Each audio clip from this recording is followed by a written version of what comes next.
All right, in Matthew chapter 2, we find two radically different responses to Jesus. First, we see how the wise men responded. Now, these wise men who lived in a faraway country in the east, they did not know the Old Testament. They did not know Jesus. They didn't know, they were not Jews. And yet, they traveled miles and miles in order to see Jesus. And not only did they do that, they brought gifts in order to honor Jesus. And after searching and traveling, they finally found him. And when they did, they were overwhelmed with joy. And they offered these gifts. And then they fell down to their knees and they worshiped him. Because they knew that Jesus was more than just a baby. That Jesus was a king that was worthy not only of respect and honor, but also to obey. Now contrast that with the response of King Herod. Now King Herod was the king of all of Judea, including Bethlehem. And when he had heard that there was a new king coming into the world, he was outraged. Why? Because he was the king. He didn't want another rival king maybe overplanting him. He wanted to do what he wanted to do. He wanted to be in control.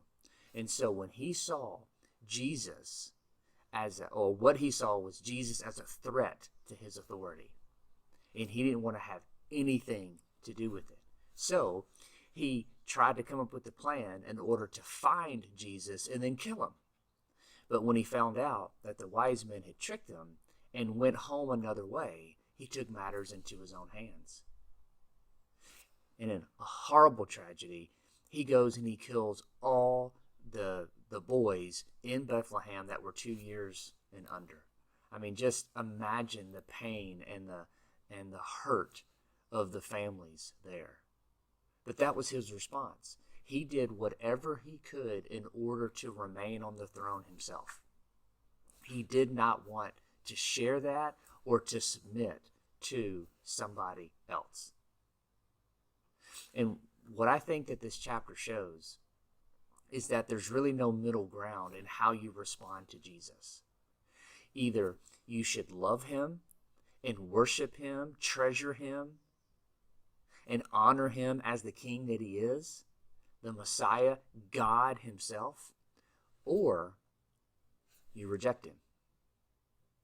And ultimately you kill him. And that seems strange. That seems maybe extreme. But those are the only two responses that you'll ever find to Jesus. You see it actually throughout the rest of this book. You'll see people falling down and worshiping, and then you'll see people trying to kill him. And ultimately, they succeed. And I know 2,000 years later you think, oh, well, that's not the same now. No, it's the same thing today. There's really only two responses to Jesus. Either you see him for who he is, and you fall down and worship, and you obey, and you honor, or you reject him. That's it. There's really only two responses. And so I want to challenge you to think, where are you today? Now, if you're reading through this plan, you're probably more like the first group. You want to know more about Jesus. You want to travel miles and miles in order to find him like the wise men did.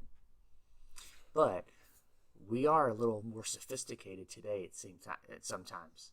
What I mean by that is, we might with our mouths and with certain parts of our life act like the wise man, but in other areas of our life, we act like King Herod. Meaning, in areas that we agree with, are areas that seem to be a little easier. Oh yeah, we're like the wise man. We accept Jesus. We think it's right. We think that what he says will lead to human flourishing. But then in other areas of our life, we're like King Herod. And we tell Jesus, maybe not out loud, but we're like, nope, you can't have that area of my life. I will not do this one thing. It's too hard. and I don't want to give up control. I want to be able to do what I want to do. So as you read today, I pray that you will see in your life, and you will look at those areas that you're more like King Herod and you are rejecting the Messiah. And when you see those, that you will ask God to help rid that in your life. And that we all will fully worship Jesus for who he is. God bless your reading of the word today.